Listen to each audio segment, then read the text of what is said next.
የኃይሉ ታላቅነት፣ የኃይሉ ብርታት፣ የእግዚአብሔር ጥበብ፣ የእግዚአብሔር ማዳን፣ የእግዚአብሔር ዕውቀት፣ የእግዚአብሔር ጉልበት እንዲታይና እንዲታወቅ ይሄ መዝገብ ያለው በሸክላ ዕቃው ውስጥ ነው ይላል። እግዚአብሔር ለምንድን ነው ይህንን በቀላሉ የሚሰበረውን ሸክላ የመረጠው? የኃይሉ ታላቅነት ከእግዚአብሔር እንዲሆን ነው። የጌታችን ኢየሱስ ክርስቶስ ስም የተባረከ ይሁን። ዛሬ ደግሞ ሁለተኛ ቆሮንቶስ ምዕራፍ 2 ቁጥር 5ን መሰረት በማድረግ የእግዚአብሔርን ቃል አብረን እንካፈላለን። በሶሻል ሚዲያ የምትከታተሉን እስከ መጨረሻ ድረስ አብራችሁ እንድትቆዩና ይህንን የእግዚአብሔርን የጸጋውን ቃል እንድትካፈሉ በጌታ ፍቅር እናሳስባለን። ኢየሱስ ክርስቶስ ጌታ ነው። የትምህርቴ ርዕስ በተሰባሪ ሸክላ ውስጥ ያለ የከበረ የእግዚአብሔር መዝገብ የሚል ነው። ሐዋርያው ጳውሎስ በሁለተኛ ቆሮንቶስ ምዕራፍ 4 ቁጥር 5 ላይ እንዲህ በማለት ቃሉን ይገልጣል። ቃሉ እንዲህ ይላል፣ አነበዋለሁ። ክርስቶስ ኢየሱስ ጌታ እንደሆነ እንጂ ራሳችን አንሰብክምና ስለ ኢየሱስም ራሳችን ለእናንተ ባሪያዎች እናደርጋለን። በክርስቶስ ፊት የእግዚአብሔርን የክብሩን ዕውቀት ብርሃን እንዲሰጥ በልባችን ውስጥ የበራ በጨለማ ብርሃን ይብራ ያለ እግዚአብሔር ነውና ይላል። ነገር ግን የኃይሉ ታላቅነት ከእግዚአብሔር እንጂ ከኛ እንዳይሆን ይሄ መዝገብ በሸክላ ዕቃ ውስጥ አለ ይላል። የኢየሱስ ስም የተባረከ ይሁን። ምን ይላል? ነገር ግን የኃይሉ ታላቅነት ከእግዚአብሔር እንጂ ከኛ እንዳይሆን ይህ መዝገብ በሸክላ ዕቃ ውስጥ አለ ይላል። የኃይሉ ታላቅነት፣ የኃይሉ ብርታት፣ የእግዚአብሔር ጥበብ፣ የእግዚአብሔር ማዳን፣ የእግዚአብሔር ዕውቀት፣ የእግዚአብሔር ጉልበት እንዲታይና እንዲታወቅ ይሄ መዝገብ ያለው በሸክላ ዕቃ ውስጥ ነው ይላል። ሸክላ እንደምናውቀው በቀላሉ የሚሰበር ነው። ጥንቃቄ የሚፈልግ ነው። እንደፈለግነው ማድረግ የማንችል አካል ነው። በሌላ መንገድ ደግሞ ረጅም ዕድሜ መኖር የሚችልና ቅርጽን ተሸክሞ ዘመናትን ዓመታትን መሻገር የሚችል ነገር ነው። የጌታ ስም የተባረከ ይሁን። ተመልከቱ፣ እግዚአብሔር አሁን በዚህ ሸክላ ዕቃ ውስጥ መዝገብ አስቀምጧል ይላል ሐዋርያው ጳውሎስ። ምን አይነት መዝገብ ያስቀመጠው? የከበረ መዝገብ ያስቀመጠው። በምን ውስጥ? ተሰባሪ በሆነ ሸክላ ውስጥ። በቀላሉ በሚሰበር በዚህ ሸክላ ውስጥ የተቀመጠ ነገር አለ፣ የከበረ መዝገብ። እግዚአብሔር ለምንድን ነው ይህንን በቀላሉ የሚሰበረውን ሸክላ የመረጠው? የከበረን መዝገብ እዚህ ውስጥ ለማስቀመጥ፣ የከበረን የሆነ ሕይወት እዚህ ውስጥ በማስቀመጥ ለማስቀመጥ ለምንድን ነው የመረጠው ይህንን ሸክላ ዕቃ? አንደኛው የኃይሉ ታላቅነት ከእግዚአብሔር እንዲሆን ነው። የእግዚአብሔርን ሕይወት ለመሸከም ስለምንችል አይደለም፣ ኃይሉ ከሱ እንደሆነ እንዲህ ስለሚታወቅ ነው። ኃይሉ ከሱ ስለሆነ ነው። ኃይሉ ከሱ ስለሆነ ነው። ብርታቱ ከሱ ስለሆነ ነው። ማንም ሰው የእግዚአብሔርን ማዳን፣ ማንም ሰው የእግዚአብሔርን ቸርነት ለማየት ብቃት ያለውና ድፍረት ያለው ሰው የለም፣ እግዚአብሔር ወዶትና መርጦት ካልሆነ በቀር። በዚህ ሸክላ ዕቃ ውስጥ የከበረን መዝገብ ለማስቀመጥ እግዚአብሔር ሰውን አይደለም የተማመነው፣ ራሱን ተማምኖ ነው። ኃይሉን ተማምኖ ነው። በድሮ ጊዜ አባቶች የከበረን ነገር ለማስቀመጥ፣ የከበረን ነገር ለማኖር፣ ቅርጻቸውን ለትውልድ ለማሻገር የሚጠቀሙት ሸክላ ነው። ሸክላ መሬት ውስጥ ብትቀብሩት ምን አይበላም። የሚሰበር ቦታ እስካላስቀመጣችሁ ድረስ የሚኖር ነው። ረጅም ዕድሜ መኖር የሚችል ለትውልድ መሻገር የሚችል ነገር ነው። ማለት ቅርጽን መሸከም የሚችል ነገር ነው። አባቶች በጥንት ዘመን ይህንን ሸክላ ቅርጻቸውን ለማስቀመጥ፣ የከበረ መዝገብ ለማስቀመጥ አለን የሚሉትን ነገር ከሆነ ትውልድ ከጥፋት ኃይል ለመሸሸግ የሚጠቀሙት ሸክላ ነው። እግዚአብሔር ወደኛ ህይወት ሲመጣ የከበረውን ህይወት ለመግለጥ ሲፈልግ በቀላሉ የሚሰበረውን ሸክላን የመረጠው ማለት ነው። ያድናል ኢየሱስ። የጌታ ስሙ የተባረከ ይሁን። ይህ የሆነው የኃይሉ ታላቅነት ከእርሱ እንዲሆን ነው። በዚህ ደካማ በሆነ አካል ውስጥ ህይወት አለ። የሰው ልጅ ስታዩት ብርድ ሲመጣ ይበርደዋል፣ ፀሐይ ሲመጣ ይሞቀዋል። የሆነ ችግር ህይወቱ ላይ ሲመጣ በችግሩ የሚጠፋ ይመስለዋል። የሆነ ህመም በህይወቱ ላይ ሲመጣ በዛ ህመም የሚሞት ይመስለዋል። አንዳንዴ የአየሩ ሁኔታ ይቀያይረናል፣ ይለዋውጠናል። የሆነ ነፋስ ህይወታችን ላይ ሲመጣ ጠርጎ የሚወስድን ይመስለናል። ፈሪዎች እንሆናለን፣ አንዳንዴ ደካማዎች እንሆናለን። አንዳንዴ በእግዚአብሔር ላይ ባለመታመናችን፣ በእግዚአብሔር ላይ ባለመደገፋችን ምክንያት በእንደዚህ አይነት ሁኔታ ውስጥ እንናወጣለን። ሰው በራሱ መቆም የማይችል ፍጡር ነው ያለ እግዚአብሔር። ሰው በራሱ መኖር የማይችል ነው ያለ እግዚአብሔር። ሰው ሲፈጠር ራሱ ያለ እግዚአብሔር ህልውና፣ ያለ እግዚአብሔር ህይወት መኖር እንዳይችል ተደርጎ ነው የተፈጠረው። እግዚአብሔር ላይ ተደግፋችሁ ትኖራላችሁ። ነገር ግን በራሳችሁ ብትደገፉ፣ በስጋ ለባሽ ብትደገፉ፣ በገንዘቦቻችሁ ብትደገፉ፣ በሀብቶቻችሁ ብትደገፉ፣ በዘመኖቻችሁ ብትደገፉ ትወርቁና ትሰበራላችሁ። የጌታ ስም የተባረከ ይሁን። በእግዚአብሔር ብትደገፉ ግን የምትሰበሩበት ክንድ አይደለም። እግዚአብሔር ሸምበቆ ስላልሆነ የሚሰበር ስላልሆነ ማለት ነው። ስለዚህ ሰው በቀላሉ ይሰበራል፣ እግዚአብሔርስ አይሰበርም። ሰው በቀላሉ ይደክማል፣ እግዚአብሔርስ አይደክምም። ሰው በቀላሉ ይታክታል፣ እግዚአብሔርስ አይታክትም። ሰው በቀላሉ ይፈራል፣ እግዚአብሔርስ አይፈራም። ሰው በቀላሉ ይጨነቃል፣ እግዚአብሔርስ አይጨነቅም። ጭራሽ ምን ይላል? የሚያስጨንቃችሁን በእኔ ላይ ምን በሉት አሉት አለ። ሃሌሉያ። ስለዚህ እግዚአብሔር በተጨነቅን ጊዜ ጭንቀታችንን እሱ ላይ እንድንጥል ይፈልጋል።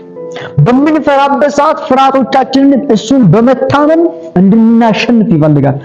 ለዚህ ነው እኔ ሸክላው እሱ ሸክላ ሰሪ፣ እኔ ሸክላው በሸክላው ሰሪ እንድታመን ይፈልጋል። ሸክላው በራሱ ራሱን አያኖርም። ሸክላውን የሚያኖረው ሸክላ ሰሪው ነው። በሸክላው ውስጥ የተቀመጠውን ሸክላው ሰሪው ያስቀመጠው። እኔ ውስጥ ያለ ክቡር የሆነ ህይወት አለ። አሁን ይህንን ክቡር የሆነ ህይወት ያስቀመጠው እግዚአብሔር ነው። እኔ ውስጥ አሁን ሰማያዊ የሆነ ኃይል አለ፣ ጸጋ የሚባል ህይወት አለ። ይህንን ህይወት የተካፈልኩት ከእግዚአብሔር ነው። መጽሐፍ ቅዱሳችን ሲናገር ስለ ትምክህት ያወራል። አሁን ሸክላ በድንጋዮች መካከል መመካት አይችልም። ድንጋዩ ቢወርቅበት ይሰበራል። ድንጋዩ ላይ ቢወርቅም ሸክላው ይሰበራል። ሸክላው መመካት የሚችለው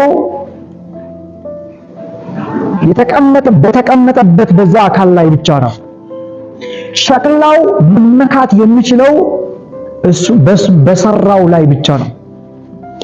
ሸክላ ብዬ ሳወራ ከአፈር የሚበጀውን ይሄንን መንደር ላይ የሚበጀው ሸክላ እያወራው አይደለም። ስለኛ ህይወት ሸክላነት በእኛው ስለተቀመጠው የከበረው መስገን ነው እያወራ ያለሁት። አንደኛ ቆሮንቶስ ምዕራፍ 1 ላይ ቁጥር 29 ላይ ሲናገር የእግዚአብሔር ቃል ሥጋ የለበሰ ሁሉ በእግዚአብሔር ፊት እንዳይመካ ይላል። ሥጋ የለበሰ ሁሉ በእግዚአብሔር ፊት እንዳይመካ፣ ነገር ግን የሚመካ በእግዚአብሔር ይመካ ተብሎ እንደተጻፈ ይህ ይሆን ዘንድ ከክርስቶስ ዘንድ ጥበብ፣ ጽድቅ፣ ቅድስና፣ ቤዛነት በተደረገልን በክርስቶስ ኢየሱስ በሆናችሁ ከእርሱ ነው ይላል። ስለዚህ ማንም በእግዚአብሔር ፊት ምን እንዳይመካ፣ የሚመካ በማን ይመካ? በእግዚአብሔር ይመካ ተብሎ እንደተጻፈ ቤዛነት ቢባል፣ ጽድቅ ቢባል፣ ቅድስና ቢባል የተደረግነው በሙሉ ከክርስቶስ በእርሱ ነው ይላል። ስለዚህ እኔ ሸክላ ነኝ። በዚህ ሸክላ ዕቃ ውስጥ ግን የከበረ መዝገብ አለ። መዝገቡ ከተሸከመው ነገሮች ውስጥ አንዱ ጥበብ ነው። ቀጥሎ ጽድቅ ነው። ቀጥሎስ ቤዛነት ነው። ቀጥሎስ መዋጀት ነው። ቀጥሎስ ልጅነት ነው። እነኚህ ሁሉ ያሉት በኔ ውስጥ ነው። ይህ ሸክላ የተፈጠረው ለተፈጠረው ዓላማ እንዲኖር ነው። ለተፈጠረው ዓላማ እንዲኖር ነውና ይሄ ነው በቃ ህይወታችንን ትልቅና ክቡር የሚያደርገው። ከኛ የተነሳ አይደለም የከበርነው፣ ወይም ደግሞ ከኛ የተነሳ አይደለም እዚህ የደረስነው። እዚህ ያደረሰን የሆነ አካል አለ ከኛ ጋር። በወደቅን ሰዓት ያነሳን፣ በጠፋን ሰዓት ፈልጎ ያገኘን፣ በምናለቅስበት ሰዓት ሲቃ የሆነውን ህመማችንን ያዳመጠ፣ ከመከራችንም ያነሳን ጌታ አለ እና ይህን የሚናገረው በዚህ ሸክላ ውስጥ ነው ያለው ማለት ይሄ የከበረው ህይወት። ሸክላ ውስጥ እንዴት ህይወት ይቀመጣል? ሸክላ ውስጥ እንዴት የከበረ ነገር ይቀመጣል? ብረት እያለ ለምን ሸክላ መረጠ? ትልቅ የሆኑ ካዝናዎች እያሉ ለምን ሸክላ መረጠ? ይህንን ቃል ሲገልጥልን ሐዋርያው ጳውሎስ ሲናገር እንዲህ ይላል። እግዚአብሔር እንዲህ ይላል። ጳውሎስ ሲናገር እንዲህ ይላል። አንደኛ ቆሮንቶስ ምዕራፍ 1 ቁጥር 23 ላይ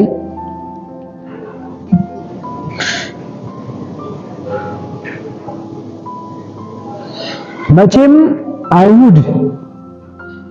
አይሁድ ምልክትን ይለምናሉ፣ የግሪክ ሰዎችም ጥበብን ይሻሉ። እኛ ግን የተሰቀለውን ክርስቶስን እንሰብካለን። ይህም ለአይሁድ ማሰናከያ ለአሕዛብም ሞኝነት ነውና፣ ለተጠሩት ግን አይሁድ ቢሆኑ የግሪክ ሰዎች ቢሆኑ የእግዚአብሔር ኃይልና የእግዚአብሔር ጥበብ የሆነው ክርስቶስ ነው። ከሰው ይልቅ የእግዚአብሔር ሞኝነት ይጠበባል፣ የእግዚአብሔር ድካም ከሰው ይልቅ ይበረታል። ወንድሞች ሆይ መጠራታችሁን ተመልከቱ ይላል። ወንድሞች ሆይ መጠራታችሁን በሉ ተመልከቱ። እንደ ሰው ጥበብ ጥበበኞች ሆኑ ብዙ ብርቱ የሚባሉ ሰዎች በምድር ላይ አሉ። ነገር ግን ክርስትና የተባለውን ሕይወትና በክርስቶስ ኢየሱስ ያለውን ሕይወት አልቀመሱም። የጸጋውን ሕይወት አልተቀበሉም። ጽድቅ የሚባለው ነገር ሕይወታቸው ውስጥ የለም። ኢየሱስ የሚባለው ነገር አላገኙትም። ኃያላን አባቶች፣ ታላላቆች፣ ጠቢባን፣ ምሁራን በምድር ላይ አሉ። ጥበባቸውን እንደተሸከሙ፣ ዕውቀታቸውን እንደተሸከሙ፣ ኃያልነታቸውን እንደተሸከሙ ይኖራሉ፣ ይቀጥላሉ። እነሱ ግን እኛ ወደ ተጠራንበት ሕይወት አልተጠሩም። ለዚህ ነው መጠራታችሁን ምን በሉ ተመልከቱ። የተጠራነው ከየት ነው? የተጠራነው እንዴት ነው ስንል የተጠራነው በኃጢአትና በበደል ሞት ቆልበት ሰበብ የተጠራንበት ሕይወት ደግሞ ጽድቅንና ቤዛነት በክርስቶስ ኢየሱስ ወደ ተገኘበት ሕይወት ነው። እዚህ ጋር እኔ ድሮም ብርቱ ነኝ አሁንም ብርቱ ነኝ ማለት አይችልም። እዚህ ጋር ድሮም ጠንካራ ነኝ አሁንም ጠንካራ ነኝ ማለት አይችልም። ድሮማ ጠንካራ አልነበርክም። ዛሬ ነው ኢየሱስን አግኝተህ ጠንካራ የሆንከው። ድሮማ ሕይወት አልነበረም። ዛሬማ ኢየሱስን አግኝተህ ነው ሕይወት ያገኘኸው። ለዛ ነው በክርስቶስ ኢየሱስ ሳንሆን ያገኘናቸው በሙሉ ለኛ እንደ ጉድፍ የሚቆጠሩና ከክርስቶስ በፊት ያሉ በሙሉ አሮጌ የሆኑ ሕይወት ናቸው። በክርስቶስ ያገኘነው አዲስ ሕይወት፣ ሰማያዊ ሕይወት በክርስቶስ የከበረው መዝገብ ነው። ነገር ግን የእግዚአብሔር ጥበብ እንዲያሳፍር ነገር ግን እግዚአብሔር ጥበበኞችን እንዲያሳፍር የዓለምን ሞኝ ነገር መረጠ። አሁን አንተ የዓለም ሞኝ ነገር ነህ። ሞኝ ነህ ብትባል ማን ያምናል? እስኪ አሁን አንተ ሞኝ ነህ፣ መጽሐፍ ቅዱስ ሞኝ ነህ እያለ ነው። እኔ እኮ ዲግሪ ያለኝ ዶክተር ነበርኩ ጌታ ኢየሱስ ያገኘኝ ልትል ትችላለህ። ሞኝ ነህ ግን ሞኝ። ኢየሱስን ያላገኘ ሰው ሞኝ ነው። ኢየሱስን ያላገኘ ሰው ዶክተር የሚመስል ሞኝነት ውስጥ ነው ያለው። በዲግሪ የተሽቆጠቆጠ ህይወት፣ ሞኝነት የነገሰበት ዓለም፣ ሞኝነት የነገሰበት ዓለም። ለምን? እግዚአብሔር የዓለምን ጥበብ ማሳፈር ፈለገ። የዓለምን ጥበብ ሞኝ ማድረግ ፈለገ። የዓለምን ጥበብ ከንቱ ማድረግ ፈለገ። ከንቱ ማድረግ ፈለገና የዓለምን ደካማ ሰው መረጠ። የዓለምን ምናምንቴ ነገር መረጠ። የዓለምን ሞኝ ነገር መረጠ። የዓለምን ደካማ አካል መረጠ። ሸክላ የሆኑ በቀላል የሚሰበረውን ሰው መረጠና የከበረውን መዝገብ በውስጡ አስቀመጠ። ብርቱን ነገርን እንዲያሳፍር እግዚአብሔር የዓለምን ደካማ ነገር መረጠ ይላል። የዓለምን ደካማ ነገር መረጠና ብርቱ የሆነውን ኢየሱስን በእሱ ውስጥ ገለጠ። ሞኝ የሆነውን ነገር መረጠና ብልጥ የሆነውን ልጁን በእሱ ውስጥ ገለጠ። ምናምንቴ የሆነውን ነገር መረጠና ጠቢብ የሆነ የጥበብ ማንነት፣ የጥበብ መነሻ፣ የጥበብ ባለቤት፣ የጥበብ ራስ፣ የጥበብ ቁንጮ የሆነውን ኢየሱስን በእሱ ውስጥ ገለጠ ይለናል ማለት ነው። የጌታ ስም የተባረከ ይሁን። እግዚአብሔር